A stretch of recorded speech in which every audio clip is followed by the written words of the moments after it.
The Lian O11 Dynamic XL is an absolute beast of a PC case, and it's easy to see why it's generating so much buzz.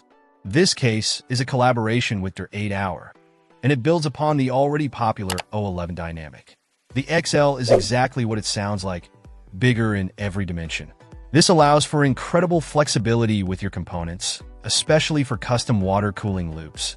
You can fit massive radiators, thick GPUs, and virtually any configuration you can dream up. The dual-chamber design keeps things clean and organized, with plenty of room for cable management. The aesthetics are stunning. The tempered glass front and left side panels showcase your build beautifully, while the aluminum top and right panels add a touch of premium quality. The integrated RGB strip along the front panel is a nice touch, and you can control it either through the case buttons or sync it with your motherboard. The case supports ATX, ATX, and Micro ATX motherboards, giving you a wide range of options. You can load this case up with fans, up to 3 120mm or 2 140mm fans on the top and bottom, and a further 3 120mm on the side.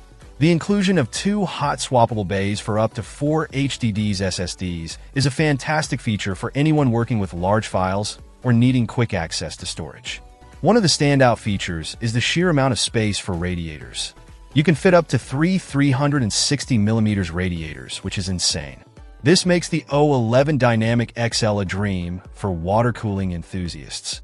The I/O panel is well equipped with 4 USB 3.0 ports, a USB 3.1 port, and HD audio. The placement of the USB ports on both the top and bottom right of the case is a thoughtful touch, making them easily accessible regardless of whether your case is on or under your desk. Overall, the Lian O11 Dynamic XL is a premium case with a premium price. But if you're looking for the best in terms of space, aesthetics, and water cooling capabilities, this case is definitely worth considering. Check out the video description for updated price. And thank you for watching this video.